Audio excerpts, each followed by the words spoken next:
안녕하십니까. MCTV의 MCT입니다. 2023학년도 대학 수학능력 시험 치느라 정말 고생 많으셨습니다. 우리 수험생 여러분들 짧게는 1년 또 길게는 3년 동안 노력해온 과정들이 이번 수능 시험에서 좋은 결과로 이어졌으면 좋겠고, 원하는 대학에 진학하고 나아가서 장기적인 관점에서 여러분들의 인생에 여러분들이 목표하고 계획하고 있는 바들이 하나씩 이루어지는 일련의 단계로 이번 수능이 작용했으면 좋겠습니다. 이번 2023학년도 대학 수학 능력 시험에서 한국지리 과목 같은 경우에는 지난해보다는 조금 난이도가 있는 문항들이 몇 개 눈에 보입니다. 물론 지난해가 워낙 또 평이하게 출제된 측면도 있습니다만 역배점으로 이제 배점이 형성된 문항들이 몇 개가 있기 때문에 뭐 좀 48점까지도 1등급 컷을 보는 경우도 있습니다만 어쨌든 한 문제 정도 틀리면은 1, 2등급이 왔다 갔다 갈리지 않을까 이런 생각이 드는 상황입니다. 그 중에서도 몇 개의 문항들을 좀 뽑아봤는데요. MCT 스픽의 세 문제를 좀 뽑았습니다. 10번 문제의 에너지 원별 발전량 비율 요 문항과 13번 문제의 권역별 인구 규모 이 문항이 의외로 좀 까다로웠다라고 생각이 듭니다. 조금 생소한 자료이기도 했고요. 해석하는 거에 대해서 조금 낯설지 않았을까 이렇게 생각이 듭니다. 20번의 도별 농업 특성은 자료들이 좀 복잡하게 출제가 됐어요. 여러 자료들이 한꺼번에 나오다 보니까 그리고 20번에 배치되어 있다는 이유로도 충분히 어려웠다라고 생각이 듭니다. 그래서 10번, 20번 문제가 2점이기 때문에 등급컷을 48점으로 잡을 수도 있지만 13번 문제 역시 쉽지는 않았다라고 생각이 듭니다. 최근에 자료를 출제하는 경향이 조금 줄어들다가 올해 좀 자료들이 다시 많이 나왔어요. 아무래도 작년이 1등급 컷이 만점이었다 보니까 이런 출제 경향으로 바뀐 것 같은데 출제에 대해서 이제 좀 얘기하는 것은 수험생의 자세로서는 이제 바르지 않다라고 생각이 들고요. 수험생은 출제되는 대로 열심히 준비하는 게 맞다라고 생각이 듭니다. 아무래도 이 동영상은 아무래도 내년에 수능 시험을 준비하는 학생들이 많이 볼 것 같고요. 또 선생님의 수업과 함께하고 있는 학생들도 듣고 있을 것이라고 생각합니다. 좋아요, 구독 눌러주시고요. 본격적으로 1번 문제부터 들어가 보도록 하겠습니다. 자, 1번 문제는 조선시대에 제작된 지리지의 일부이다. 지리지와 관련된 문제가 출제가 됐습니다. 일단 우리 지리지에 대해서 좀 얘기를 해볼게요. 이번 해설 강의부터 조금 다른 식으로 화면 구성을 했는데, 그 기존에는 칠판에 나오거나 아니면 태블릿만 이용하거나 이런 식으로 해설 강의를 촬영을 했는데, 이번에는 태블릿과 화면을 동시에 좀 활용을 해보려고 합니다. 선생님의 어떤 화면도 보면서 태블릿이 좀 더 선명하게 나올 수 있게 하기 위해서 이런 구성을 했는데, 반응이 좋으면 계속해서 이런 식으로 가고요. 반응이 안 좋다 이러면 다시 돌아가도록 하겠습니다. 자, 어쨌든 1번 문제 지리지 문제. 지리지는 크게 두 가지로 나뉠 수 있다라고 얘기했죠. 조선 전기에 형성된 지리지와 조선 후기에 형성된 지리지로 나눌 수가 있는데요. 특성들이 명확하게 구분됩니다. 조선 전기에는 아무래도 국가가 세워진 지 얼마 되지 않았기 때문에 목적 자체가, 지리지의 목적 자체가 국가 통치를 목적으로 합니다. 그러다 보니까 누가 만들었겠어요? 국가에서 주도로 만들어졌습니다.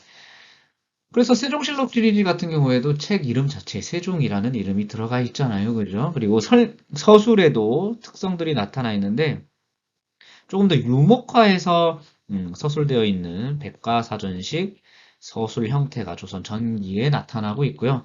조선 후기 같은 경우에는 주로 실학사상들이 등장합니다. 실학사상들이 등장하기 때문에 실학자들이 많이 지리지 편찬에 관여를 하게 되고 그래서 민간 주도로 편찬되는 게 조선 후기 특징이다라고 볼 수 있습니다.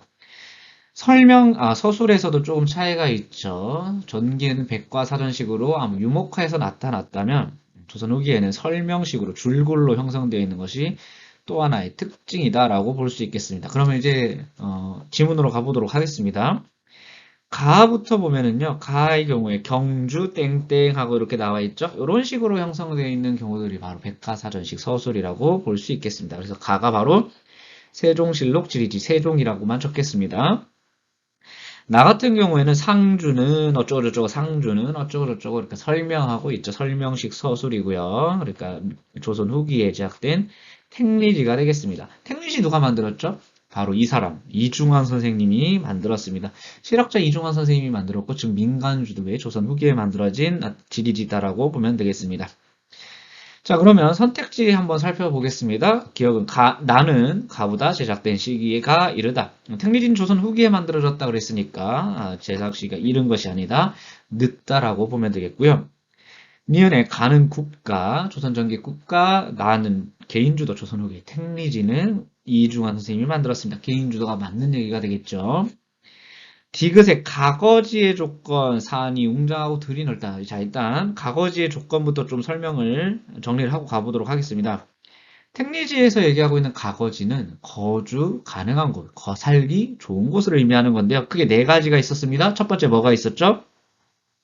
지리가 있었고요. 두 번째는 생리가 또 있었습니다. 지리, 생리. 세 번째 산수가 있었죠. 네 번째 인심이 있었습니다. 자, 지리는 뭔가요? 지리는 주로 풍수지리 얘기하는 건데 입지를 얘기한다라고 보면 되겠습니다. 입지와 관련된 게 지리고요. 지리고요 하니까 좀 그러네요. 그죠? 자, 그 다음에 생리는 뭐죠? 생리는 사람들이 살아가는데 얼마나만큼 이득을 줄 수 있느냐. 주로 이제 농작물, 어떤 땅의 비옥함 이런 것들로 얘기하고 있는 게 생리입니다. 산소 같은 경우에는 산은 산이요, 물은 물이로다. 산산자에 물 숫자를 쓰고 있는데 주로 경치나 풍경 같은 것들을 많이 얘기하고 있습니다. 네 번째에 나왔던 인심 같은 경우에는 말 그대로 사람의 품성, 마음씨, 그리고 지역 공동체의 어떤 분위기 이런 것들을 인심으로 얘기를 하고 있는데요. 자, 디귿은 산이 웅장하고 들이 넓다니까 일단 인심 얘기는 아닙니다. 그렇죠? 사랑과 관련된 얘기는 아니고요. 산이 웅장하고 들이 넓다라는 거는 뭐 지리가 될 수도 있고 입지 측면이 될 수도 있겠고 풍경적 측면에서 산수가 될 수도 있겠습니다. 자, 리을은 기역과 니은은 경상도라는 지명이 유래가 된 지역이다. 경상도의 경자가 경주, 상자가 상주, 그래서 경주, 상주, 경상도니까 리을이 맞는 얘기가 되겠습니다. 그래서 정답은 4번이 되겠고요. 1번 문제 어렵지 않았고 2번 문제 넘어가 보도록 하겠습니다. 이번 2023학년도 대학 수학능력 시험에서 독도 문제가 총 2문항이 출제가 되었는데 한국지리에서만 2문항이 출제가 되었습니다. 자, 다음 자료는 국가지질공원에 관한 내용이다라고 되어 있고요.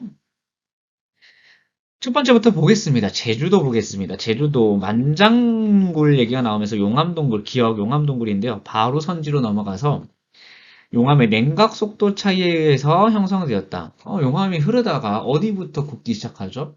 아무래도 공기에 노출되어 있는 겉부분부터 굳고 안쪽에는 여전히 뜨거운 상태로 흘러 들어가기 때문에 계속해서 구멍이 뚫리는 겁니다. 그게 이제 용암 동굴이 된다라고 볼 수가 있겠죠. 그래서 기억 맞는 얘기고요. 자, 니은으로 볼게요. 울릉도 독도 문제인데 지형 문제가 나왔습니다. 자, 나리부지는 칼데라 얘기 나왔는데요. 칼데라는 주로 기반압의 차별 침식이 형성되었다. 차별 침식과는 좀 다르죠? 칼데라 같은 경우는 이런 겁니다. 이렇게 산이 있고요. 여기에 이제 마그마가, 이제 지표면에 있을 때 마그마라고 얘기하잖아요. 마그마 가득 있습니다. 근데 너무 가득 차 있다 보니까 오랜 시간 열과 압력을 받으면 결국 폭발을 하게 되죠. 사람도 열받으면 터지듯이.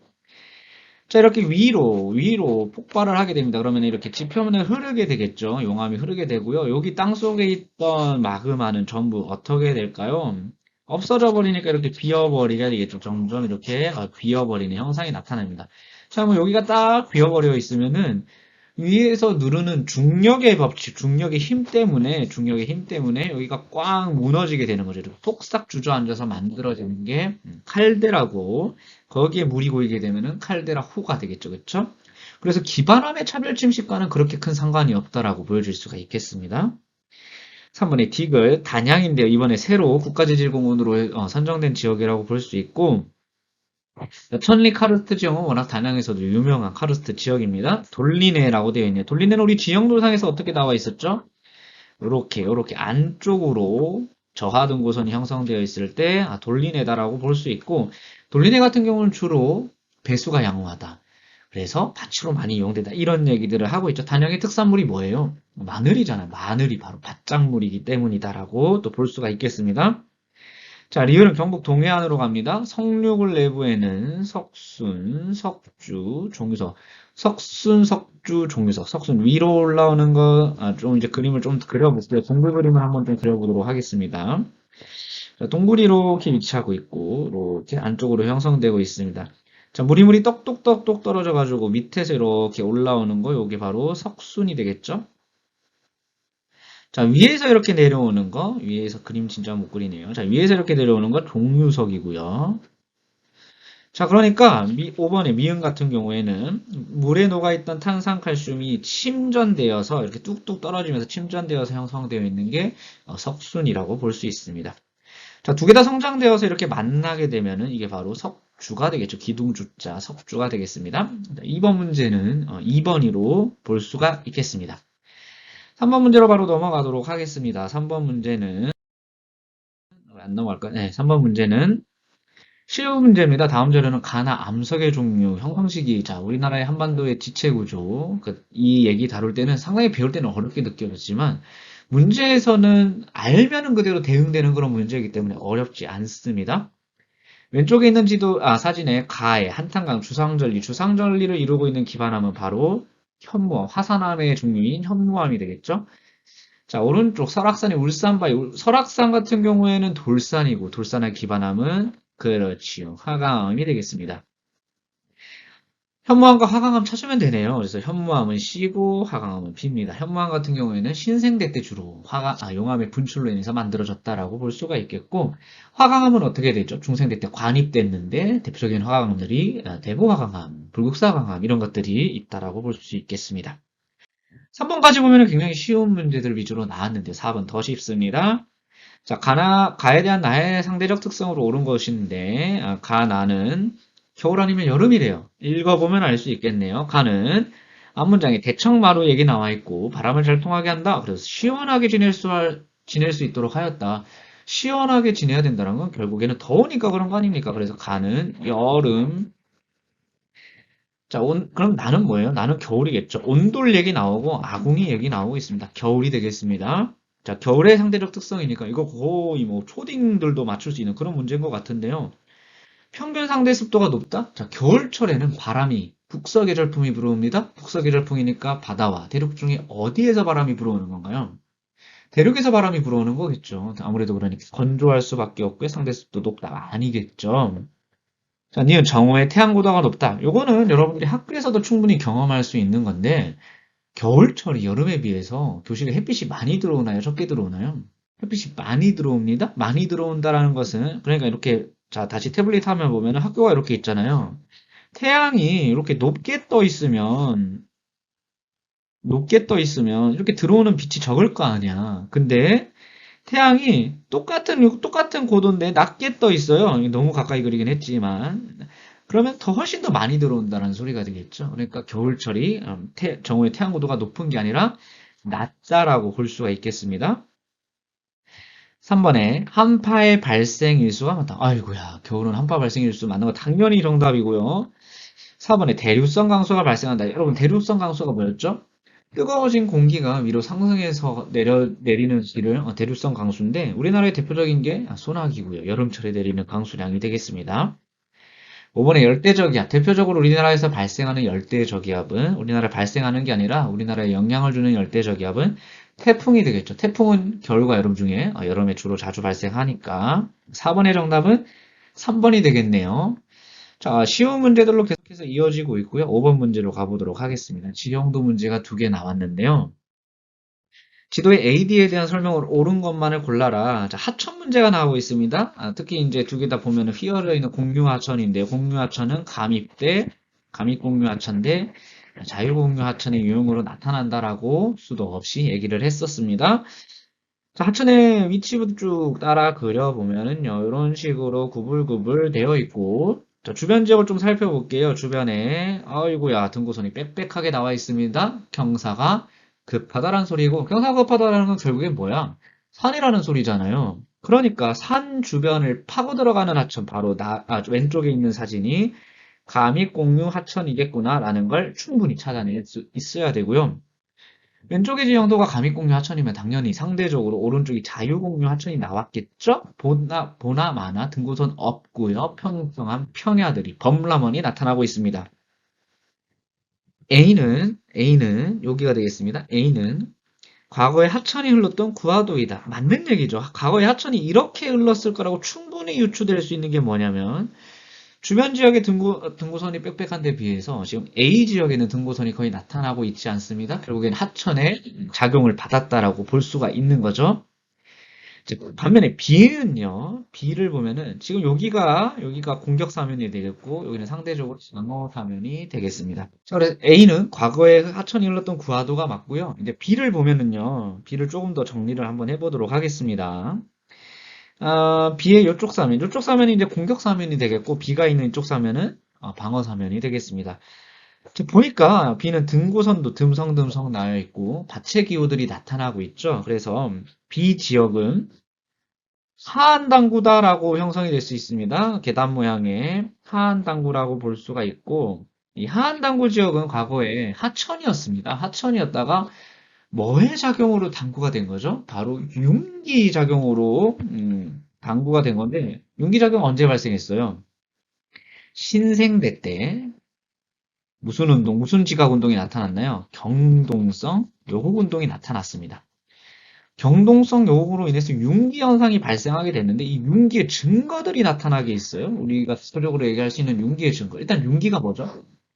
땅이 올라오는 현상을 융기라고 하는데 지각 밑에서 땅을 들어 올리려면 굉장히 힘들겠죠. 융기 이렇게 굉장히 힘들겠죠. 그렇죠? 그러니까 고단한 감정이 들 수밖에 없는데 고위평탄면 그리고 단구, 감익공유 하천들이 이 융기의 세 가지 증거라고 볼 수가 있겠습니다. 오케이. 조단감.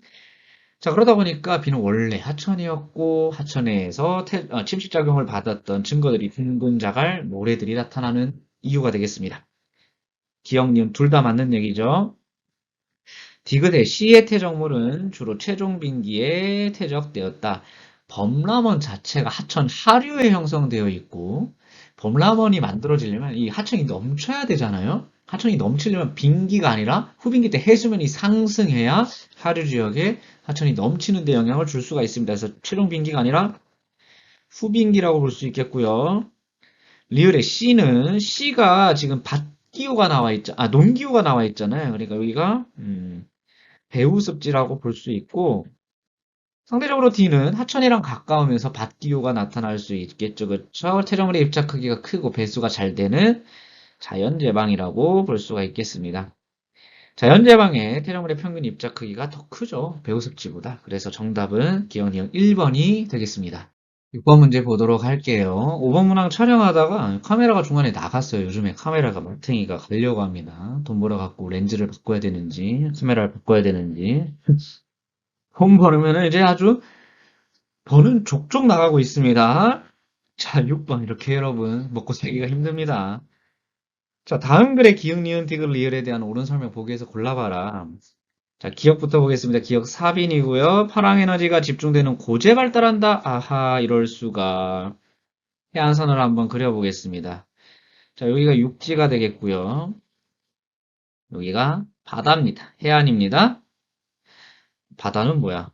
정신 차려야 되겠죠? 자, 근데 파랑이 이렇게 빨간색으로 하니까 좀 섬뜩하네요. 파랑이 이렇게 이제 육지 쪽으로 작용을 하는데 이렇게 톡 튀어와 있는 부분, 이 부분을 바로 고지라고 하죠.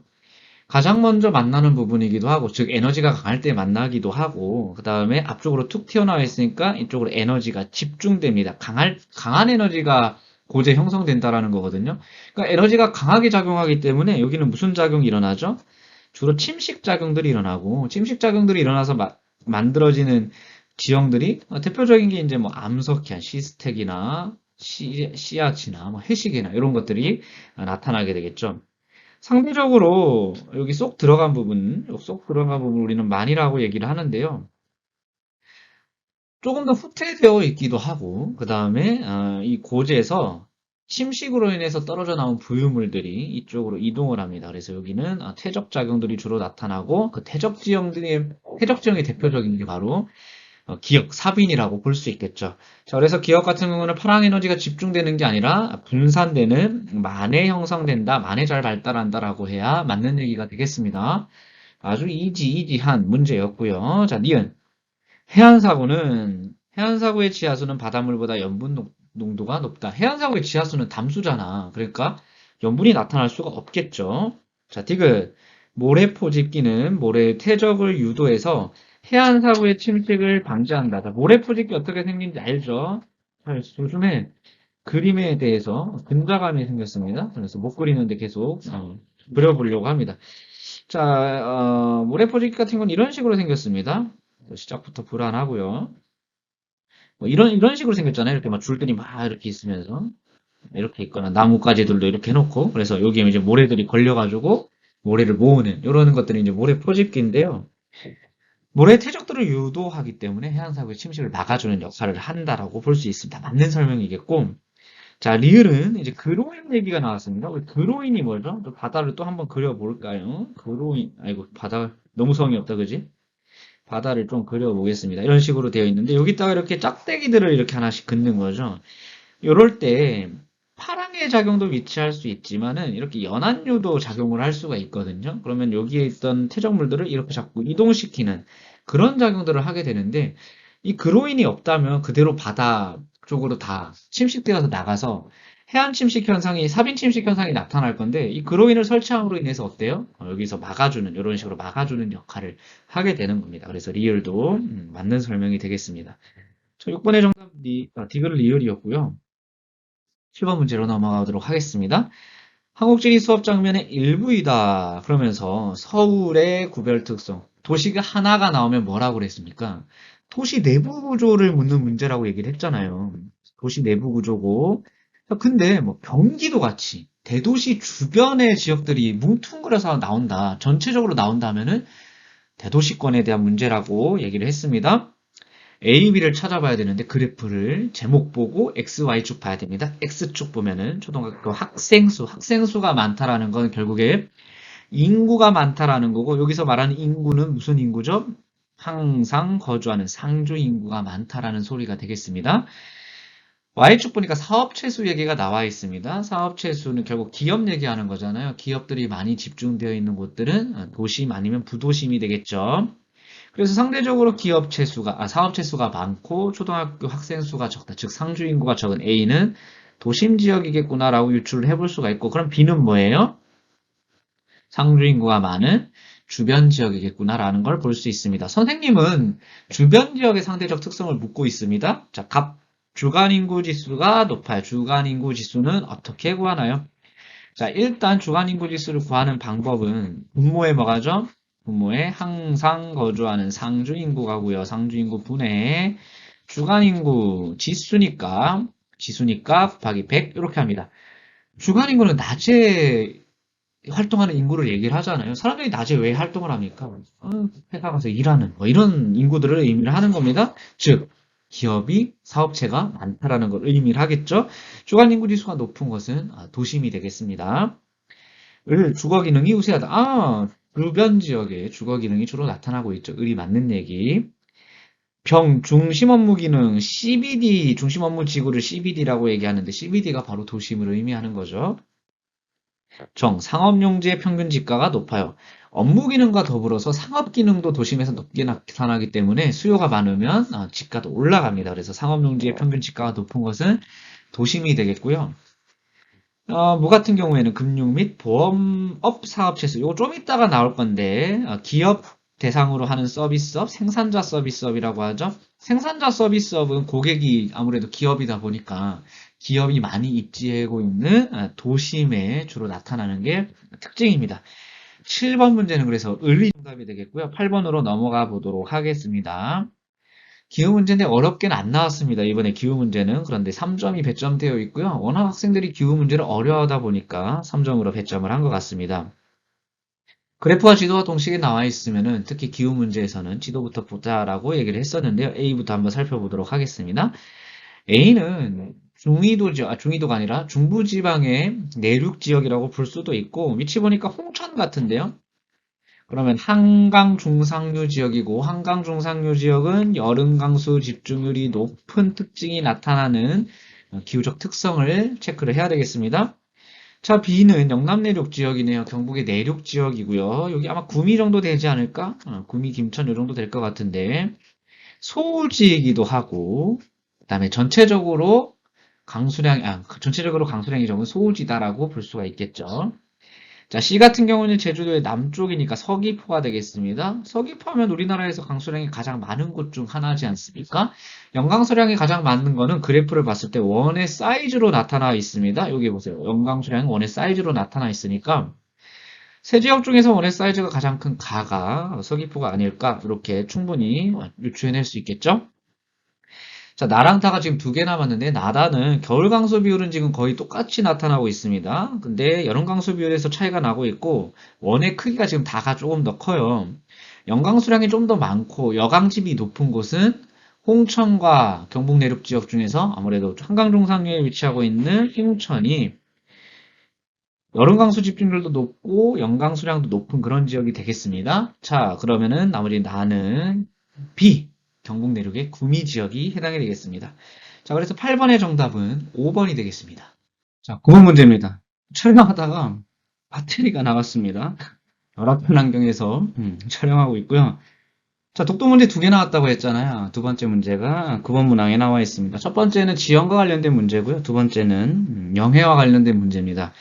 영해 및 접속수요법, 즉 우리나라 영역에 대한 문제는 꼭 출제될 수 있는, 그리고 생각보다 난이도가 높게 나올 수 있는 문제이기 때문에 반드시 체크를 해야 되는 그런 문제고요. 모의평가에서도 한번 출제된 적이 있습니다. 그래서 앞으로 EBS 연계율 50%로 줄어들었는데 한국지리는 그렇게 큰 영향을 안 받았거든요. 물론 세계지리도 마찬가지입니다만 오히려 6월, 9월 평가원 모의고사들, 그리고 그에 앞서서 기초적인 기본적인 개념들을 잘 정립하는 게 우리 한지대지 하는 친구들의 가장 큰 어떤 지상과제다라고 볼 수 있겠습니다. 제발 한지세지 같이 묶어가지고 시너지 효과를 발휘했으면 좋겠습니다. 2024학년도 수능 대비하는 학생들이 많이 볼 거기 때문에 말씀드리는 거고요. 우리나라 영해에 관한 거 읽어보겠습니다. 영해는 기선으로부터, 여기서 말하는 기선은 기준이 되는 선을 기선이라고 얘기를 하고요. 바깥쪽 12LE 선까지 이루는 수역으로 한다. 자, 우리 기선 한번 정리를 해볼까요? 기선은 크게 두 가지로 나눌 수 있습니다. 뭐랑 뭐 나눌 수 있죠? 통상적으로 많이 쓰는 통상기선, 그리고 직선기선, 이렇게 두 가지로 나눌 수가 있는데요. 통상기선 주로 어디에 쓰죠? 어느 지역에서 통상기선을 쓰나요? 동해안의 대부분 지역들, 여기서 또 대부분이라고 하는 이유가 있는데요. 조금 이따가 살펴보도록 하겠습니다. 그리고 어디죠? 대부분의 섬나라들, 아니 섬나라가 아니라 섬 지역이겠죠, 그렇죠? 물론 옛날에 제주도가 탐라국이었고 울릉도가 우상국이었긴 했지만 제주도, 울릉도, 독도 이런 지역들 전부 다 통상기선을 쓰고 있습니다. 어디까지? 12LE까지. 12LE까지를 우리나라 영해로 보고 있고요. 직선기선은 어디로 쓰고 있나요? 아니라 황해안, 남해안. 우리나라 황해안, 남해안은 리아스 시키안이기 때문에 섬들이 굉장히 많고 해안선이 복잡합니다. 그래서 직선기선을 사용하고 있었죠. 동해안의 일부분인데 포항에 여기가 포항이잖아요. 여기 뭐죠? 호미곶이죠. 호미곶이 이렇게 툭 튀어나와 있기 때문에 통상기선을 적용하기가 어려워서 직선기선으로 쓰고 있고요. 조금 더 내려가면 울산 지역이 울산만 해도 직선기선을 쓰고 있습니다. 직선기선도 대부분 12해리까지인데요. 12해리를 안 쓰는 곳이 있는데 어디죠? 대한해협입니다. 일본과 근접해 있는 그런 지역이다 보니까 12해리까지 했을 때 일본을 먹어버리거든. 그럼 물론 이제 개이득이지 않나 이런 생각을 할 수 있지만 또 일본의 입장에서 국제관계에서는 그럴 수가 없잖아요. 그래서 대한해협은 3해리까지 쓴다. 즉 1번의 모든 수역에 해당된다? 안 되는 말이죠. 그렇죠? 대한해협이 예외 지역이라고 볼 수 있고요. 자, 니은은 내수네요. 내수는 여기 한자로도 나와 있지만 안쪽의 물이라는 거거든요. 그러니까 기선을 기준으로 했을 때 기선의 안쪽에 있는 지역들을 내수라고 하는데 통상기선의 경우에는 보통 최저조위선을 기선으로 하잖아요. 그러다 보니까 내수가 설정되기가 힘들고요. 직선기선 같은 경우에는 가장 바깥쪽 섬을 연결한 선들을 직선기선이라고 하다 보니까 그 바깥쪽 선들의 안쪽에 있는 곳들을, 안쪽에 있는 수역을 내수라고 얘기를 하는데요.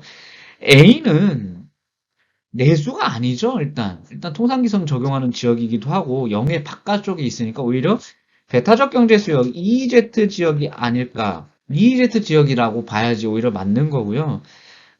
내수가 나타나는 지역은 오히려 C입니다, 그쵸? 요 선이 지금 직선기선으로 되어 있잖아요. 직선기선의 안쪽 수역인 C가 오히려 내수가 될 것 같습니다.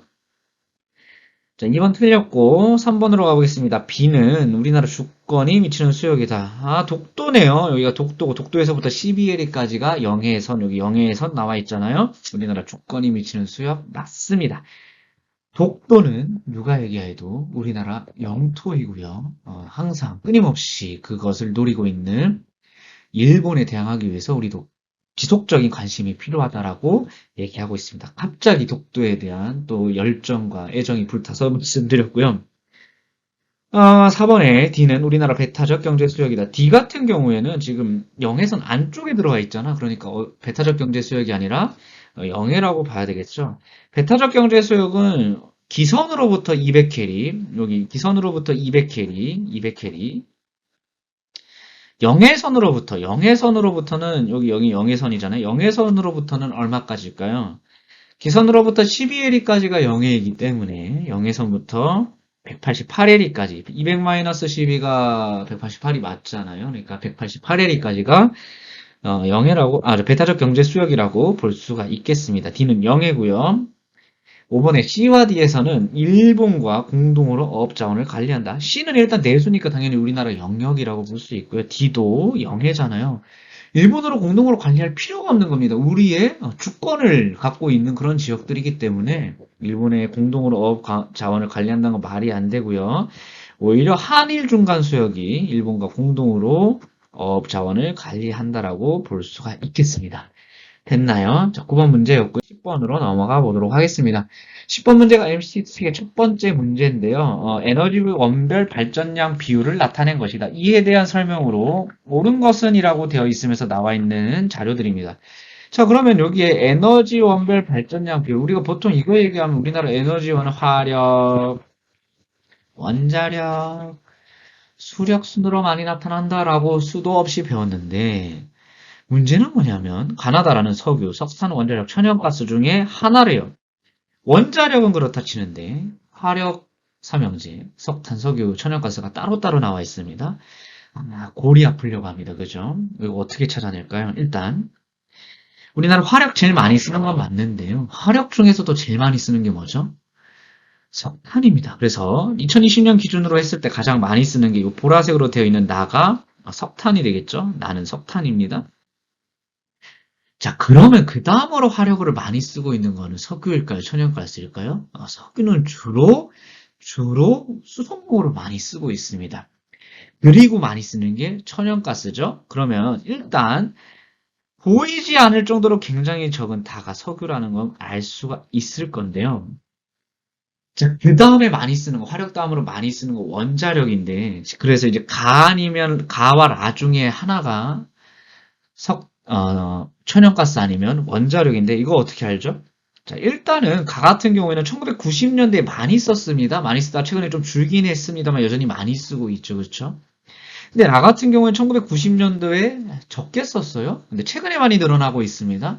그러면 상용화 된 시기의 차이일 것 같은데 더 먼저 오래전에 상용화가 빨랐던 자원 같은 경우에는 에너지원 같은 경우에는 원자력과 천연가스 중에 원자력이 되겠죠. 그래서 애초에 가가 1990년도부터 높았습니다. 그래서 가가 원자력이 되겠고요. 우리나라 원자력 발전소 첫 번째 원자력 발전소가 1970년대에 이제 착공이 됐기 때문에 조금 더 먼저 사용됐다라고 볼 수가 있겠고요. 천연가스 같은 경우 우리나라는 1990년대부터 주로 상용화되기 시작했습니다. 그래서 라가 LNG가 되겠습니다.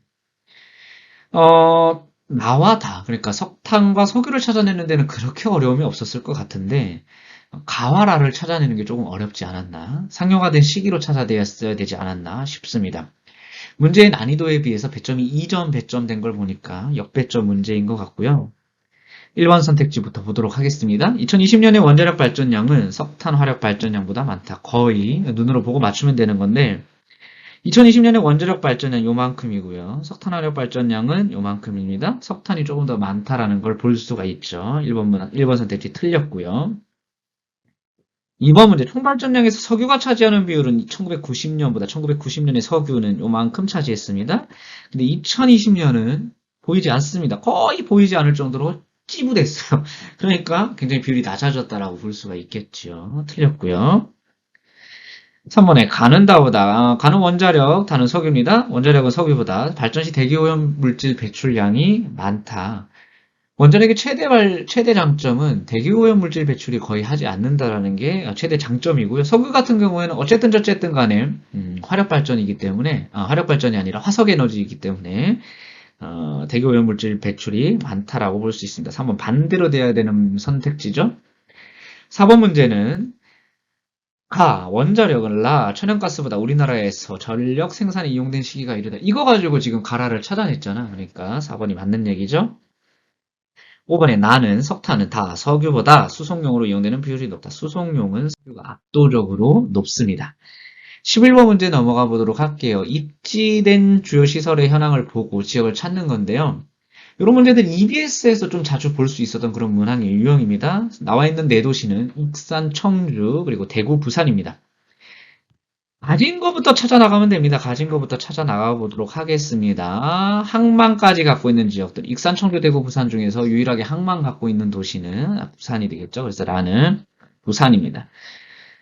자, 다는 보니까 이제 항만은 없지만 지하철역은 갖고 있습니다. 우리나라 지하철 보유하고 있는 도시들, 6대 광역시가 되겠죠. 서울, 대전, 대구, 부산 찍고, 아니라 광주까지 해가지고 우리나라 지하철이 다니고 있는 곳, 여기선 대구가 해당이 되겠습니다. 그래서 다는 대구고요. 자, 이번에는 국제공항 위치한 지역들, 대구, 부산 모두 국제공항 위치하고 있습니다. 그리고 익산과 청주 중에 국제공항 위치하고 있는 곳은 바로 청주가 되겠죠. 그래서 나는 청주고요. 가는 자연스럽게 익산입니다. 익산에 KTX역 위치하고 있습니다. 11번에 익산, 청주, 대구, 부산 1번이 정답이 되겠습니다. 자, 12번으로 넘어가 보도록 하겠습니다. 12번 가장 기본적인 개념에 대해서 묻는 문제인데 3점이 배점됐습니다. 서비스업의 유형은 크게 소비자 서비스업과 생산자 서비스업 두 가지로 나뉜다라고 얘기를 했었는데, 자, 기억 소비자 서비스업부터 좀 살펴볼게요. 소비자 서비스업의 경우는 고객이 말 그대로 고객이 누구죠? 소비자라는 소리입니다. 그러면은 소비자 서비스의 입지는 어디로 가야 됩니까? 고객이 많은 곳으로 가야 되겠죠. 소비자가 많은 곳으로 가야 되겠고요. 즉 소비자가 많다라는 건 뭐죠? 인구가 많다라는 소리가 되겠죠. 여기서 말하는 인구는 어떤 인구? 상주 인구가 되겠습니다. 상주 인구가 많은 지역으로 가야 되니까 당연히 어디에 입지하는 게 좋아요? 대도시 지역, 대도시 중에서도 주변 지역에 주로 많이 입지한다라고 볼 수가 있겠죠. 소비자 서비스업의 대표적인 것들은 뭡니까? 뭐 소매업들, 슈퍼 이런 것들, 편의점 이런 것들, 또 미용실, 그 다음에 식당 이런 것들을 전부 다 개인에게 제공하는 거잖아요. 이런 것들이 대표적인 소비자 서비스업이라고 볼 수가 있겠습니다. 자, 니은의 생산자 서비스업은 그럼 고객이 뭐가 되나요? 이름에서 나와 있다시피 생산자고요. 생산자라는 건 결국 뭘 의미하니? 기업을 의미하는 거잖아요. 그래서 기업이 많은 곳에 입지하는 그런 특성을 갖고 있습니다. 그래서 기업이 많이 하는 곳 당연히 대도시겠고요. 대도시 중에서도 어디입니까? 도심 또는 부도심이 기업들이 많이 위치하고 있으니까 생산자 서비스업은 대도시의 도심 지역에 많이 위치한다. 대표적인 생산자 서비스업의 업종들은 뭐가 있을까요? 그러니까 기업들이 필요로 하는 업종들, 대표적으로 광고가 있죠. 광고는 개인보다도 기업에서 많이 요구하는 서비스잖아요. 또 법률이나 보험 같은 것들도 기업에서 많이 요구하는 서비스라고 볼 수가 있겠습니다. 선택지 가볼게요. 기업의 주요 고객은 개인이다. 맞는 얘기가 되겠고요. 자, 디귿으로 인해서, 니은의 디귿으로 인해서 관련 업무를 외부 업체에 맡기는 현상, 디귿이 뭘까요? 다양한 전문 서비스에 대한 기업의 수요가 증가하고 있다. 전문 서비스업에 대한 얘기를 하고 있는데, 그러니까 기업에서, 그러니까 기업의 업종에 따라서 좀 다르긴 하지만, 기업이 모든 거를 다 할 수는 없단 말이죠. 그러니까 그런 전문적인 서비스업은 외부 업체에 맡깁니다. 이런 것들을 우리는 아웃소싱이라고 얘기하죠. 외주화라고 하는데 보통 아웃소싱이라는 용어를 더 많이 쓰고요. 맞는 얘기가 되겠죠. 그렇죠? 자, 디귿은 소비자 서비스업은 생산자 서비스업보다 대도시의 도심에서 주로 발달한다. 대도시의 도심은 생산자 서비스업이 더 입지하기 좋다라고 얘기를 했었고요. 자, 리얼의 생산자 서비스업은 소비자 서비스업보다 총 사업체 수가 많다. 아무래도 고객들이 많은 게 업종도 많을 건데 기업의 숫자보다는 개개인의 인구가 더 많잖아요. 그러니까 소비자 서비스업의 총 사업체 수가 더 많다라고 볼 수가 있겠습니다. 12번에 기억 니은 1번이었고요. 13번 문제로 넘어가 보겠습니다. 13번 문제가 MCT 스픽의 두 번째 문제였던 것 같은데요. 그동안에는 인구 규모에 따른 시군 비율로 했을 때 약간 그 절대값으로 나온 자료들이 많은데 이번엔 상대값으로 나왔단 말이죠. 그러면서 영남권, 충청권, 호남권 중에 하나래요. 그러니까 영남권, 충청권, 호남권의 도시 분포들을 좀 알아야 되는데 일단 정리를 한번 해봅시다. 영남권. 영남에서 가장 큰 도시는 부산이죠. 두 번째로 큰 도시는 대구입니다. 지금 나와 있는 그래프를 보면은 저기 별표들을 꼭 체크해야 된다 그랬잖아요. 상위 4개 도시만 표현되고 있고, 그리고 두 번째 별표는 광역시에 속한 군지역의 인구는 광역시 인구에 포함된다. 즉, 이게 무슨 얘기냐면, 대구광역시의 달성군 또는 부산광역시의 기장군 같은 그런 지역들은 군의 인구로 별도로 빼는 게 아니라 대구광역시의 인구 또는 부산광역시 인구로 본다라는 얘기입니다. 영남 지역은 이렇게 되고요. 그다음 충청도 한번 가볼까요? 충청권에서 제일 인구가 많은 도시 바로 대전이 되겠죠. 대전으로 인구 많은 도시가 청주인데요. 청주 86만의 인구를 기록하고 있습니다. 2배 정도 차이가 나고요. 그 다음에 호남으로 가보도록 하겠습니다. 호남에서 인구 제일 많은 도시 역시 호남의 유일한 광역시 광주광역시가 인구 제일 많고요. 두 번째로 인구 많은 도시가 전주입니다. 근데 전주 인구가 60만이에요. 광주 인구랑 좀 차이가 납니다. 가장 많은 인구 차이를 나타내고 있다라고 생각이 들고요.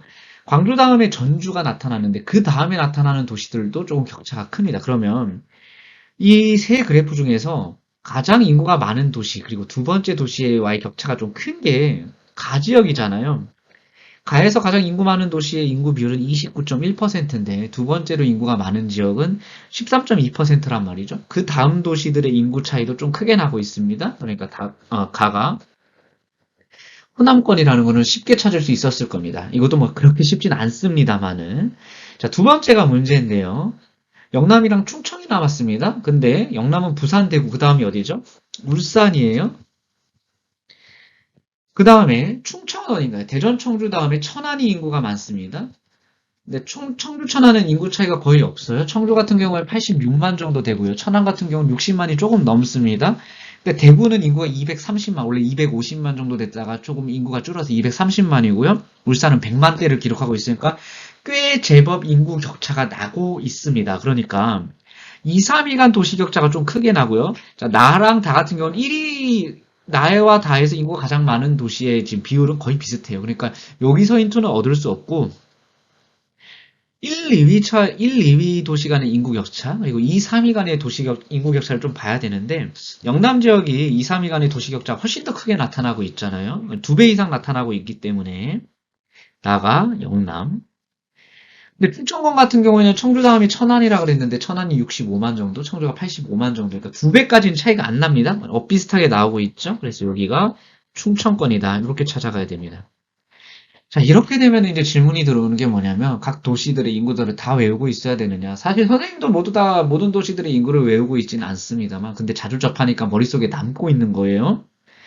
어쨌든 감을 좀 찾으라는 겁니다. 그러니까 큰 도시들이 많이 있는 곳들, 특히 영남 지역은 큰 대도시들이 그래도 상대적으로 좀 많잖아요. 그러면 인구 격차가 상대적으로 어떻게 될까요? 1, 2도시 간의 인구 격차는 그렇게 크게 나지 않는 현상들이 나타나고, 하지만은 그 외의 도시들은 좀 더 격차가 납니다. 하지만 충청권 같은 경우에는 고만고만 도시들이 좀 많이 나타나는 그런 특성들을 갖고 있기 때문에 인구 격차가 그렇게 크지 않았다라는 걸 볼 수 있습니다. 선택지로 넘어가 보도록 하겠습니다. 1번 문제 가의 호남권의 2위 도시는 광역시다. 호남권 같은 경우는 그냥 광역시가 하나밖에 없었습니다. 2번에 가는 나보다 총인구가 많다. 호남과 영남, 영남이 인구가 더 많죠. 순서대로 얘기하면 영남, 충청, 호남 순서대로 인구가 많고요.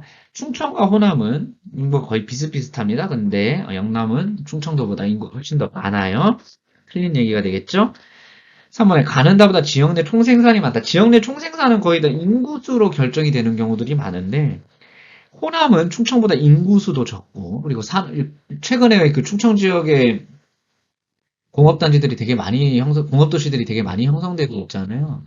태안도, 서산, 당진, 청주 이런 지역들에서 지역 내 총생산이 많은 곳이 바로 충청도입니다. 4번에 나의 2위 도시, 충청도의 2위 도시는 청주였고요. 다의 1위 도시, 호남은 광주였습니다. 그래도 광주가 광역시인데 100만 넘는 도시잖아요. 청주보다는 인구가 많겠죠. 그래서 나의 2위 도시 청주는 나의 2위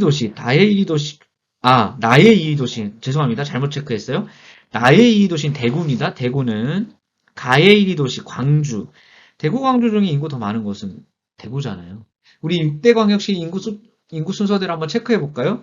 가장 인구가 많은 광역시는 부산이고요. 그 다음이 인천. 그리고 어디죠? 대구입니다. 그리고 대전이고요.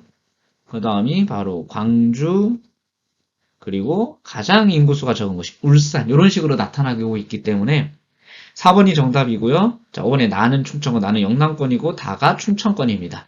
그래서 13번의 정답은 4번이 되겠습니다. 14번으로 넘어가 보도록 하겠습니다. 이런 식으로 덩어리째 나오면은 이제 대도시권에 대한 문제를 의미를 하는 겁니다. 아까처럼 서울만 딸랑 나오면은 도시 내부 구조 묻는 거고요. 표는 지도에 표시된 두 지역의 특성을 나타낸 것이다. 가에 대한 나의 상대적 특성을 찾아봐라 라고 얘기를 하고 있습니다. 일단 가는 두 지역을 먼저 찾아볼게요. 자, 요 지역은 부산의 위성도시죠. 여기가 김해, 여기는 양산입니다. 양산. 부산의 위성도시라고 볼 수 있겠고, 얘들아, 여기는 어디죠? 또 이제 깝깝합니다. 처음 보는, 되게 모르는 경우들이 많을 건데, 본인이 모른다라고 생각하는 경우는 남들도 모르고요. 그만큼 인구수가 적은 지역이다라고 볼 수가 있습니다. 여기는 군 단위 지역이고요. 산청이라는 곳입니다. 그 바로 지리산이랑 걸쳐 있는 그곳이 산청인데요. 누가 봐도 인구가 나가 많습니다. 그래서 나는 양산이고 가가 산청이 되겠습니다. 다 찾았어요. 그러면 산청, 양산 중에서 양산, 도시의 특성을 먼저 찾아봐라라는 거니까. 자, 농가인구 비율 당연히 낮겠죠. 그렇죠? 높은 거 X 치면 되겠습니다. 자, 두 번째, 서비스업 종사자 비율. 서비스업은 도시에서 많이 나타난다라고 얘기를 했잖아요. 그래서 낮은 거는 X 치면 되겠고요. 인구 밀도는 도시 지역이 높죠. 그래서 정답은 5번이 되겠습니다. 자, 14번 문제까지 풀었고요. 15번 문제로 넘어가도록 하겠습니다.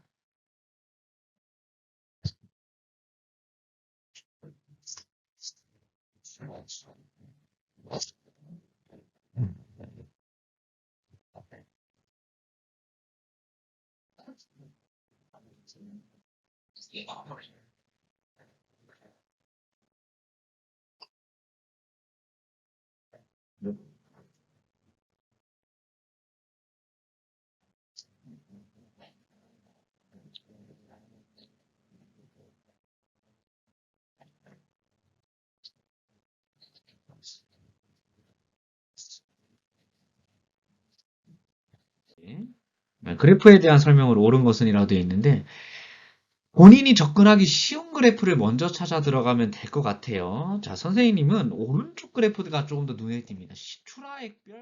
출하액의 시도별 비율이 나와 있는데 가 같은 경우 일단 어떤 지금 그 업종들이 나와 있냐면 자동차 나와 있고 자동차 및 트레일러 그 다음에 전자부품 IT 산업과 관련된 거 나와 있고요. IT 제조업 화학물질, 화학제품은 석유화학으로 보면 된다라고 얘기를 했습니다.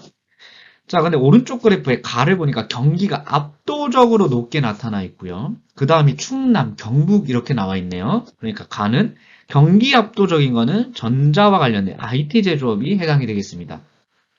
충남의 뭐 아산이나 경북의 구미 같은 지역도 여기에 해당이 되겠죠.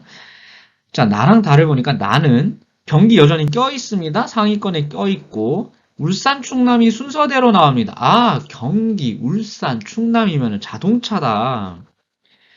헷갈리면은 다를 보면 확실하게 할 수 있는데 다는 울산, 전남, 충남이네요.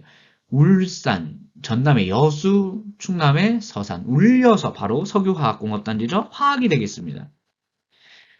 자, 여기서 가나다를 다 찾았기 때문에 왼쪽 그래프에서 가나다도 그대로 가면 되는데요. IT가 갑니다. 부가가치가 굉장히 높잖아요. 제조업 중에서도. 그러니까. 그리고 종사자도 최근에 많은 편이고. 자, 나는 자동차였습니다. 상대적으로 부가가치 다랑 비슷하지만 종사자 수가 더 많아요. 왜냐하면 조립공업이기 때문에 그렇습니다. 그러니까 여기서 조립공업이라는 게 좀 표현이 좀 그렇긴 한데 여러 가지 부품들을 만들어서 조립해서 만들어지는 게 자동차잖아요. 자, 다 같은 경우에는 아까 석유화학이었습니다. 이렇게 가면 되겠죠. 이제 선택지로 살펴볼게요. 선지라면은 종사자 수는 화학물질 및 화학 제조업이 자동차 및 트레일러 제조업보다 많다라고 되어 있네요. 화학물질 종사자 수 이렇게 가면 되잖아요. 자동차. 어디가 많죠? 자동차가 더 많습니다. 그래서 1번 틀렸고요. 2번은 종사자당 부가가치는 종사자당 부가가치 A당 B는 A분의 B라 그랬잖아요. 그러니까 종사자분의 부가가치 이렇게 가면 됩니다. 근데 전혀 어려울 게 없는 게 그래프에서 바로 보면 될 것 같아요. 지금 자동차 및 트레일러 제조업이 이렇게 되고 있습니다. 이렇게 갑니다. 그리고 컴퓨터, 영상, 음향 및 IT 제조업은 이렇게 갑니다. 지금 분모값은 거의 비슷한데 분자값이 IT 제조업이 훨씬 높게 나타나고 있죠. 전자부품 관련된 게 훨씬 높게 나타나고 있으니까 종사자당 부가가치는 IT 제조업이 훨씬 높다라고 볼 수 있겠죠. 그렇죠? 그래서 자동차 및 트레일러 제조업이 높다라고 있으니까 2번 선이 틀렸고요. 3번 보도록 하겠습니다. 전자 관련된 거는 원료를 해외에서 수입하는 적환지 지향형 제조업이다. 전자는 자유입지형이죠. 4번 다는 화학입니다. 석유화학 관련된 거는 한 가지 원료로 여러 가지 제품을 생산하는 직접지향형이다. 화학 관련돼서 플라스틱도 만들고 옷도 만들고 뭐 다른 공업 제품도 만들잖아요. 그러니까 4번이 맞는 얘기가 되겠고요. 색깔 왜 바뀌었죠? 5번에 전자제조업은 자동차보다 최종환 제품의 무게가 무겁고 부피가 자동차가 훨씬 크죠. 그쵸? 네, 말도 안 되는 얘기고요. 4번이 정답이 되겠습니다. 16번으로 넘어가도록 하겠습니다. 요 문제도 지금 경기도가 한 덩어리로 나와 있으니까 대도시권 권역 문제가 되겠고, 지도와 그래프가 동시에 나와 있고, 그래프는 서울로의 통분통학 비율, 경지 면적을 나타낸 것입니다. 그러니까 한 그래프의 두 자료를 줬다라고 볼 수 있겠죠? 지도부터 살펴보도록 하겠습니다. 요 지역 이름이요. 요 지역 이름 서울 근교에 위치하고 있는 남양주라고 볼 수 있겠죠? 요즘에 좀 핫해지는 것 같더라고요. 자, 이 지역은 모르면 안 됩니다. 아웃성나 출퇴근할 때 성남이고요. 자, 그 다음에 여기는 이기신도시 동탄이 위치하고 있는 화성이 되겠죠. 그쵸? 그리고 얘들아, 여기는 어디지? 우리 학교, 여기 바로 밑에가 우리 학교 위치하고 있잖아요. 신상 다 나오고 있죠. 그쵸? 자, 여기는 바로 안성입니다. 자, 이제 유튜브에서 이런 거 잘 얘기 안 하려고 하는데, 또 반가워가지고 얘기를 하고 있습니다. 자, 어쨌든. 자, 남양주, 성남, 화성, 안성인데 이렇게 구분하면 좋을 것 같아. 일단 지금 경향성이 가랑 나랑 지금 두 개가 나눠지지 않고 있니? 가나는 경지 면적은 적은데 서울로의 통근 통학 비율이 높고 다라는 경지 면적은 높은데 서울로의 통근 통학 비율이 낮아요. 그러면 경지 면적이 적고 서울로의 통근 통학 비율이 높다라는 거는 서울의 근교 도시라는 거 아니겠니? 즉 남양주 아니면 성남이란 소리입니다. 그죠? 자, 그리고 다랑 라는 서울이랑 멀리 떨어져 있어요. 화성 아니면 안성이라는 소리입니다. 자, 그럼 가나부터 쪼개봅시다. 가는 경지 면적 비율이 좀 더 높고요. 서울로의 통근 통합 비율도 조금 더 높아요. 자, 경지 면적이 조금 더 높다라는 건 그러니까 도시로 활용되는 면적 비율이 좀 더 낮다라는 소리가 되겠죠. 아직도 여전히 농경지로 사용하는 비율이 높습니다. 성남과 남양주 중에 남양주가 해당이 되겠죠. 성남 같은 경우는 지금 거의 개발이 다 돼 있단 말이에요. 그런데 성남이 왜 서울로의 통근 통합 비율이 좀 더 적냐? 드디어 주거 기능에만 집중했던 분당 일기 신도시에서 벗어나서 기업들이 입지하고 있는 판교 신도시가 들어왔잖아요. 그러니까 서울로 굳이 안 가더라도 이제 성남에도 일자리가 많이 생겼다 이렇게 볼 수가 있는 거죠. 나는 성남. 다라를 좀 나눠보도록 하겠습니다. 다가 경지 면적이 좀 더 높아요. 그리고 라는 상대적으로 경지 면적이 적습니다. 자, 그리고 가나를 좀 보면 남양주랑 성남 같은 경우에 지금 면적 자체가 남양주가 좀 더 넓잖아요. 그래서 전체적인 면적이 남양주가 높기 때문에 경지 면적도 좀 더 높을 수 있겠구나 유치할 수 있고 화성과 안성을 보면 화성이 면적이 조금 더 넓습니다. 근데 경지 면적? 화성 같은 경우도 동탄 신도시가 있긴 하지만 그 외의 지역들, 특히 동부 지역들 같은 경우에는 되게 산지 지역들이 많거든요. 그래서 여전히 경지로 존재하는 그 면적들이 많아요. 안성도 마찬가지입니다. 모르겠어요. 그러면은 서울로의 통근 통학 비율을 좀 더 살펴볼게요. 서울로의 통근 통학 비율이 높은 지역은 서울로의 접근성이 높아야 됩니다. 접근성은 뭘로 의미하냐면 교통의 편리함으로 의미를 하는 거고 동탄에는 특히 화성에는 경부고속도로도 지나가고 있지만 GTX 수도권 전철도 지나가고 있습니다. 그러니까 서울로의 접근성이 좀 더 높다라고 볼 수 있겠죠. 그래서 서울로의 통근 통합 비율이 좀 더 높은 여기가 화성이 되겠고요. 여기가 라가 안성이 됩니다. 자, 가나 찾는 것보다 다라 찾는 게 조금 더 어려웠다라고 생각이 듭니다. 왜냐하면 안성이 조금 더 서울이랑 머니까 경지 면적도 좀 더 넓지 않을까? 좀 더 낙후되어 있지 않을까라고 생각할 수 있지만 거기서 모르는 게 서울로의 통근통학비율로 찾을 수 있는 게 서울로의 접근성이 화성이 좀 더 뛰어나기 때문에 다 화성, 라, 안성 이렇게 찾아낼 수 있습니다. 확실한 걸로 찾아야 되는 겁니다. 어림짐작하지 말고. 자, 기억 가에는 남양주에는 수도권 1기 신도시가 위치한다. 남양주 수도권 1기 신도시 아니고요. 수도권 1기 신도시 위치하는 거는 고양이, 일산, 뭐 성남의 분당, 또 아니면 부천의 중동 뭐 이런 지역들이 1기 신도시가 위치한다라고 볼 수 있겠죠. 자, 니은은 성남은 남양주보다 상주 인구가 많다. 성남 인구가 좀 더 많죠. 성남 100만이 넘어가고 있습니다. 자, 디귿은 성남이 100만이 아닙니다. 100만 좀 안 돼요. 90 얼마고요. 남양주가 70 얼마입니다. 그래서 성남이 상주 인구가 조금 더 많다라고 볼 수 있겠고, 조만간에 성남도 100만 넘지 않을까요? 그죠? 나는 나보다 제조업 종사자 수가 많다. 화성은 안성보다 제조업 종사자 수가 많다. 우리나라 제조업 종사자 수 가장 많은 곳. 경기도 수도권에서 제일 많은 곳이라고 얘기를 했잖아요. 삼성의 도시라고 불릴 정도로 삼성 공장들이 많이 위치하고 있는 곳이 화성입니다. 리을, 라 안성은 다 화성보다 지역 내 주택 유형에서 아파트가 차지하는 비율이 높다. 모르죠. 모르는데 화성은 이기 신도시가 위치하고 있습니다. 동탄 신도시가 건설되면서 아파트 건축이 굉장히 많이 늘어났습니다. 그래서 아파트 차지하는 비율이 높아졌어요. 이렇게 유추해서 보면 됩니다. 리을이 모른다고 하더라도 니은 디귿으로 유추해서 찾아가면 되는 것이기 때문에 수능은 이렇게 접근하는 것도 능력이라고 생각이 됩니다. 그래서 16번의 정답은 몇 번이죠? 16번의 정답은 니은 디귿 3번이 되겠습니다. 자, 이제는 17번으로 넘어가 보도록 하겠습니다. 17번 문제는 어려운 문제는 아니고요. 되게 간단합니다. 자, A 어디죠? A 화천이고요. 화천 몰라도 접경지대에 위치하고 있구나. 그러니까 군인들이 많겠네. 군인들은 남자들이 대부분이고 연령대는 20대가 많겠죠. 그러면 20대 인구가 많고 20대 인구에서 성비가 압도적으로 높게 나타나는 가가 바로 A가 되겠습니다. 근데 성비 어떻게 구하죠? 성비는 기준이 여성이라고 그랬죠. 그래서 분모의 여성, 분자의 남성, 비율이니까 곱하기 100 이렇게 구하는 거고요. 아무래도 남성이 많으니까 성비가 높게 나타난다라고 볼 수 있습니다. 화천 찾았습니다. 자, B로 가겠습니다. B는 세종이고 모르면 안 되죠. 자, C는 거제입니다. 자, 이렇게 비교하면 조금 더 수월하게 알 수 있을 것 같은데 세종은 우리나라에서 유소년 인구 비율이 가장 높은 지역이다라고 볼 수 있고요. 거제는 조선업이 발달해 있기 때문에 중장년층 인구가 많고 특히 남성과 여성 중에서 남성 인구가 많은 특징을 갖고 있습니다. 그래서 상대적으로 유소년 인구가 많은 비율, 여기가 보면은 유소년 인구 비율이 되게 높게 나타나고 있잖아요. 그리고 나 같은 경우에는 이렇게 생산 가능 인구들이 높게 나타나고 있고 요 생산 가능 인구의 성비를 가보니까 100이 넘고 있습니다. 그죠? 그래서 나가 C 거제, 다가 B 세종이 되겠습니다. 그래서 정답은 A, C, B 2번이 정답이 되겠고요. 18번 문제로 넘어가 보도록 하겠습니다. 18번 문제는 어려운 문제는 아닙니다. 이거 기상과 관련된 문제인데요. 기상현상.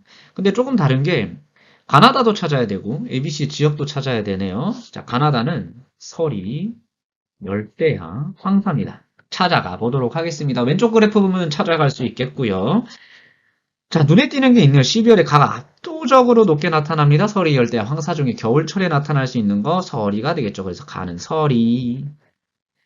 자, 6월, 8월에는 나가 압도적인 비율을 차지하고 있네요. 열대야, 황사 중에서 열대야가 되겠죠. 여기 열이라고만 적을게요. 자, 그럼 다는 황사인데 3월, 5월에 비중이 높게 나타나고 있습니다. 다 찾았네요.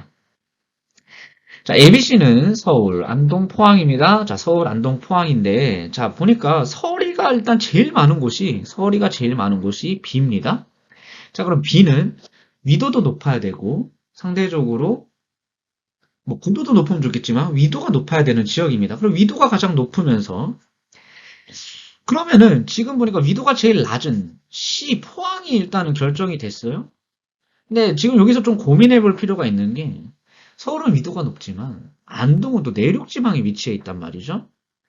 자, 지금 나는 열대야였고요. 그 다음에 가는 설이었습니다. 지금 여기서 이제 고민이 되는 거죠. 그리고 다는 황사입니다. 아, 황사로 찾을 수 있겠네. 황사는 서부 지역에 위치한 서울이 좀 더 높게 나타날 수 있잖아요. 그래서 A가 서울, 안동입니다. 안동은 경북 내륙 지역이다 보니까 또 그 서쪽에 소백산맥들이 위치하고 있어서 어느 정도 황사를 막아주는 역할을 하기도 합니다. 그래서 서울, 안동, 포항이고요. 보기를 가보도록 하겠습니다. 서리가 발생하는 기간은 무상기간이다.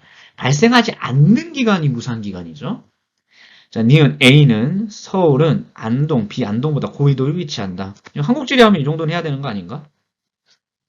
지금 A, B, C 지역 간 발생일수 차이는 황사가 서리보다 크다. 황사가 서리보다 크대요. 이게 뭐죠? A 지역 간 발생일수 황사는 보면은 거의 비슷비슷합니다. 근데 서리는 좀 격차가 크잖아. 특히 포항은 되게 적게 나타난단 말이야. 그러니까 격차가 큰 것은 서리가 좀 더 높게 나타난다라고 볼 수 있겠죠. 리을에 포항은 서울보다 열대야 일수가 많다 찾아보면 되겠지요. 열대야는 나였고요. 포항이 요만큼, 서울은 요만큼, 그래서 포항이 좀 더 많다라고 볼 수 있으니까 정답은 니은 리을이 되겠습니다. 4번이고요.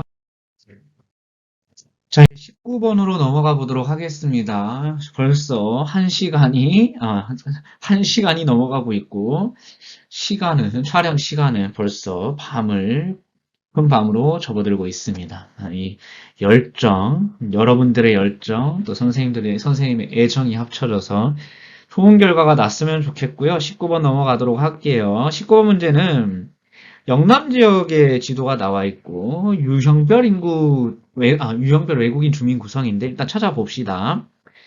자, 요 지역은 또 어딜까? 야, 또 모르는 지역이 나올 수 있단 말이죠. 여기 모르는 지역은 일단 촌락일 확률이 굉장히 높다라는 전제로 풀면 된다라고 얘기를 했습니다. 여기는 봉화고요. 경상북도에 BYC라는 말이 있거든요. BYC. 쉽게 얘기하면 경북에서 제일 낙후된 지역 세 지역, 낙후됐다는 표현이 상당히 좀 그렇긴 합니다만은 BYC라는 곳이 있는데 봉화, 영양, 그리고 여기가 청송 이렇게 해서 BYC라고 부르는 것 같더라고요. 어쨌든 이런 지역들이 있고요. 자, 그 다음에 여기는 대구의 위성도시 경주죠. 경주가 되겠고 자, 여기는 어디죠? 경남도청 소재지 창원입니다. 자, 봅시다. 봉화는 촌락지역입니다. 그러니까 외국인 근로자, 결혼이민자, 유학생 중에 어떤 사람들이 많을까? 농촌 지역의 외국인들은 결혼이민자 수가 많다라고 얘기를 했잖아요. 그런 거 한번 생각해보고. 경주가 아니라, 여기 경주가 아니죠? 왜 경주라 적었을까요? 경산입니다. 자, 그럼 유학생은 어디에 많을까? 유학생은 대구의 위성도시, 대도시의 위성도시이면서 경산의 대학교들이 되게 많아요. 대구자 이름 붙는 대학교들이 있잖아요. 대구대학교를 비롯해서 대구가톨릭대학교, 또 대구 외국어대학교 이런 곳들이 대구에 없어요. 경산에 있습니다. 어쨌든 간에 그래서 유학생들이 많은 곳이 여기가 경산입니다. 자, 그 다음에 결혼 이민자가 많은 곳은 아무래도 봉화가 되겠죠. 창원 지역은 제조업이 발달한 곳이다 보니까 외국인 근로자가 많이 나타나는 곳입니다. 그래서 다가 창원입니다. 그러고 보니까 창원에도 생각보다 결혼 이민자 수가 많다, 그죠? 자, 보기 보면은 기억은 창원은 봉화보다 결혼 이민자 비율이 높다. 눈을 뜨고 봐도 봉화가 결혼 이민자 비율이 높게 나타나는 걸 볼 수 있죠? 틀렸습니다. 선택지 니은에 경산은 창원보다 외국인 유학생 수가 많다. 자, 요거 좀 이제 고민해 봐야 되는데 경산의 인구와 창원의 인구가 거의 3배 이상 차이가 나거든요. 근데 3배 가까이 차이가 납니다. 근데 지금 여기 보면은 외국인 유학생 비율은 보면은 경산은 요만큼 나와요. 지금 전체적인 비율이 봤을 때 40% 정도 나옵니다. 근데 창원 같은 경우는 요 정도입니다. 10%도 안 되는 것 같아요. 그러니까 훨씬 더 지금 갭이 크다라고 볼 수 있겠죠. 자, 여기서 유학생 수라고 얘기했기 때문에 절대값에서 낚일 수 있다라는 그런 조심성. 아주 좋은 자세입니다. 근데 이 정도 격차면 절대값도 높게 나타난다라고 볼 수 있겠습니다. 확신이 안 서면 세모를 치고 들어가도 괜찮아요. 왜냐면 우리가 모든 지역의 인구를 외운다는 건 진짜 좀 힘들거든요. 물론 선생님들마다 좀 생각은 다르긴 합니다. 이제 수능을 집중적으로 대비하는 경우에는 인구 진짜 다 외우면 도움이 되긴 합니다만은 그게 어려울 때는 유추해 보는 것도 충분히 방법일 수 있습니다. 그게 수능 풀이의 또 수능의 목적이기도 하고요. 디귿.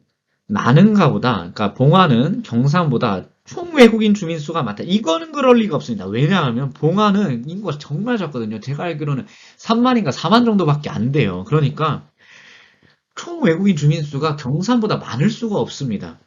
자, 리을. 다는 가보다, 창원은 경산보다 외국인 근로자 수가 많다. 창원은 경산보다 일단 전체 인구 수도 많은데 외국인 근로자 비율도 높아요. 그러니까 이건 무조건 빼박이지. 그죠? 그러면은 기억 X, 디귿 X인데 리을이 맞아요? 그럼 디귿도 맞겠죠. 그러니까 정답은 니은 리을 4번이고요. 19번 상당히 까다로웠습니다만 20번이 좀 더 까다로웠다고 생각이 들고 그래서 MCT 스픽의 마지막 문제로 뽑았던 거고요. 조금 더 심도 있게 살펴보도록 하겠습니다. 일단 이 문제가 골 때리는 게 뭐냐면 첫 번째 알고리즘과 같은 이런 자료들을 하나 던져줍니다. 그래서 수험생들을 골치 아프게 만들어요. 두 번째 자료를 두 개나 줍니다. 그러니까 또 한 번에 골치 아프게 만드는 거죠. 그리고 ABCD만 나와 있는 게 아니라 가나다라도 나와 있고 ABCD도 나와 있습니다. 세 번째로 골치 아픈 하나는 이거를 보고 가보도록 하겠습니다. 하나씩 차근차근 가보도록 할게요. 도별 농업 특성입니다. 그럼 8개 팔도가 나와야 되는데 팔도 이미 친절하게 제시해줬습니다. 그 와중에 친절하고요. 날려버릴 게 있습니다. 여기 나와 있는 지역들 충남, 전북, 경기, 충북은 날려버립시다. 자, 충남 날리고, 좀 날리는 거는 과감하게 빨간색으로 한번 날려볼까요? 충남 날리고, 전북도 날려요. 그 다음에 경기도 날리는 거고요. 충북도 날립시다. 그럼 남아있는 건 뭐냐면, 강원, 전남, 경북, 경남, 제주 이렇게가 남아있습니다. 근데 경남은 이미 나와 있어요. 그죠? 경남은 이미 나왔으니까 우리 경남도 한번 날려봅시다. 네, 찾아가는 겁니다. 농가당 작물 재배 면적이 전국 평균보다 넓습니까? 작물 재배 면적이 전국 평균보다 넓으냐?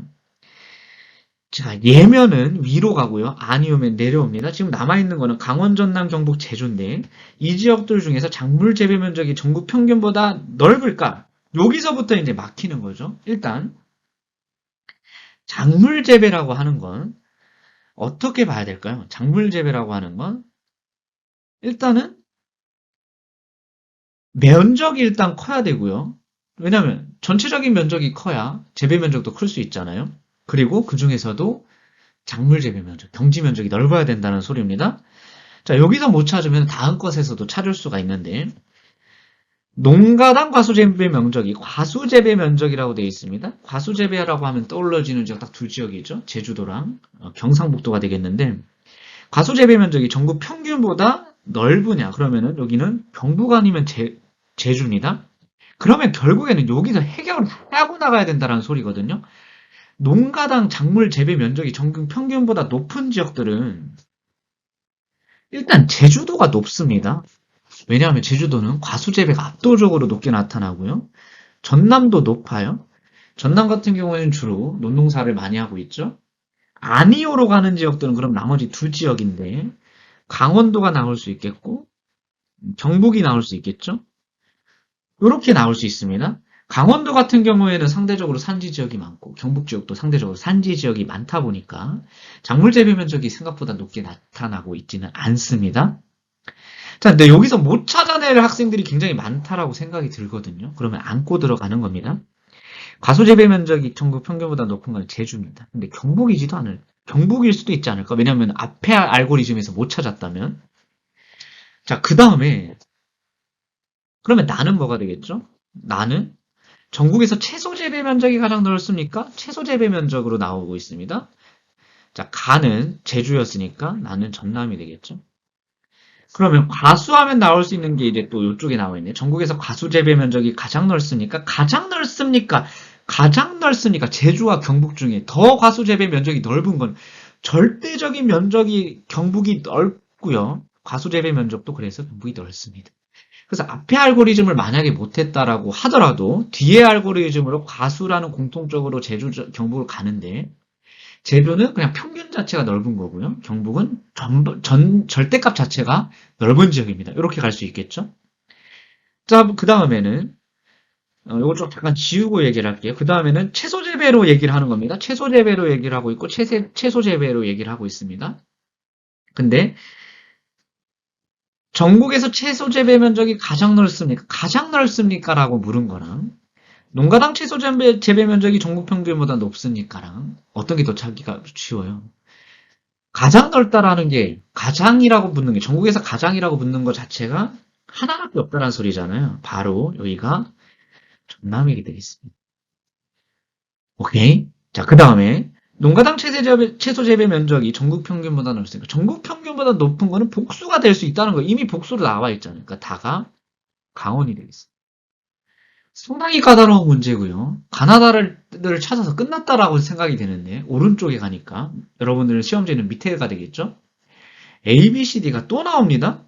네, A, B, C, D는 가나다라 중에 하나래요. 그러니까 강원, 전남, 경북, 제주 중에 하나라는 소리니까 그나마 좀 또 나을 것 같습니다. A, B, C, D로 가봅시다. 왼쪽 그래프는 농가 비율 및 작물 재배 면적 비율이고 오른쪽 비율은 채소 및 과수 재배 면적 비율입니다. 뭐 찾을 거예요? 어떤 거부터 해볼까요? 자, 일단 가봅시다.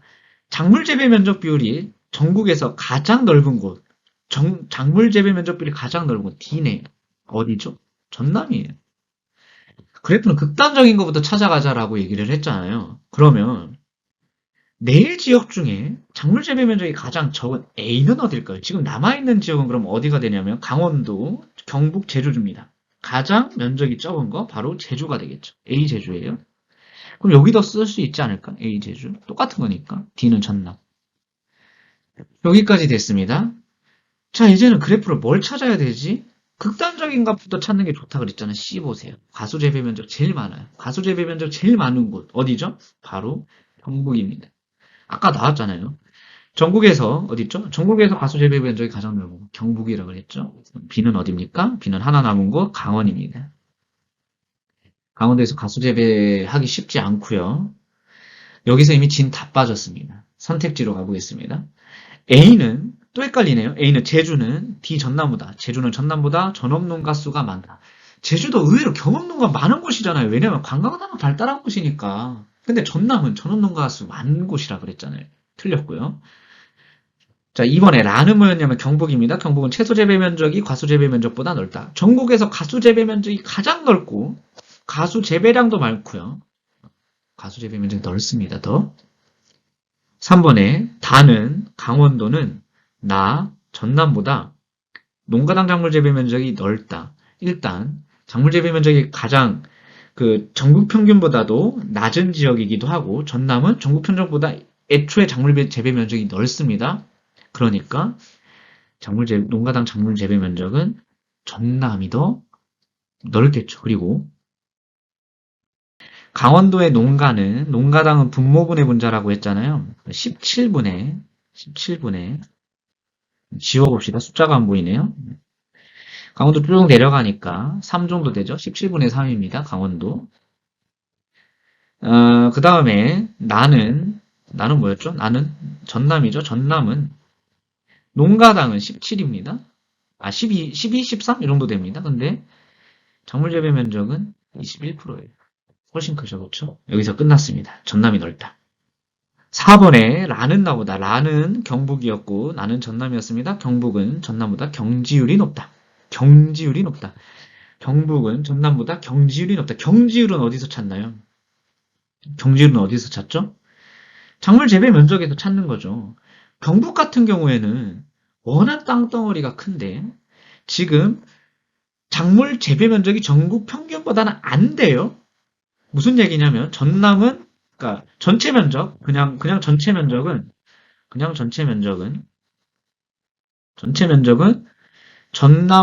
경북이 전남보다 크죠? 근데 작물 재배 면적은 전국 평균보다 넓습니까? 전남 넓대요. 근데 경북은 평균보다 더 떨어지잖아요. 그러니까 경지율, 전체 면적 중에 경지가 차지하는 비율이 전남이 더 큰 거가 되겠죠. 전체 면적은 작으면서 경지 면적 비율은 높으니까. 5번. 가는 A, 제주는 A도 제주 맞죠? 다는 강원이었고요. 그 다음에 B도 강원입니다. 그래서 5번이 정답인데요. 이게 진짜 좀 심했던 게 정답이 5번에 있습니다. 1번에 있었으면 안 어려웠을 것 같은데 정답이 5번에 있습니다. 보통 1, 2, 3, 4, 5번대로 순서대로 풀잖아요. 그래서 20번이 1등급 컷을 48점으로 결정짓지 않을까. 근데 만약에 아까 MCT 스픽에서 한 문제 정도가 더 어렵게 느껴졌다면 잘못하면 46점까지 갈 수 있습니다. 아마 20번 문제 오답률이 가장 높을 것이라고 예상이 되고요. 쉽지 않은 문제였습니다. 근데 이 문제 하나만 틀리고 나머지 다 맞았다고 하더라도 충분히 1등급은 예상되는 상황이기 때문에 뭐 틀리라고 할 수는 없지만 좀 어떻게 보면 잔인한 문제였다 이렇게 생각이 들고요. 어쨌든 2023학년도 대학 수학능력시험, 수능, 한국지리 해설을 전부 다 풀어봤는데 전반적으로 작년보다 어려웠고 특히 데이터들이 많이 나왔기 때문에 과거로 회귀하는 느낌이 조금 듭니다. 근데 시험 준비하는 학생들은 출제 가지고 평가하는 게 아니라 출제되는 대로 대비해야 되는 게 수험생의 자세라고 생각이 들고요. 그럼에도 불구하고 가장 중요한 거는 기본적인 개념부터 차근차근 해나가는 게 가장 중요하다라고 생각이 듭니다. 2024학년도 수능을 준비하는 여러분들에게 2023학년도 수능 기출을 분석하는 건 굉장히 중요하다라고 생각이 들고요. 하나씩 차근차근 지금부터 시작돼서 꼭 탐구 과목에서 최저 맞추고 정시가는 학생들에게도 빛이 되는 과목이 되기를 응원하겠습니다. 여기까지 하도록 하겠습니다. 수고하셨습니다.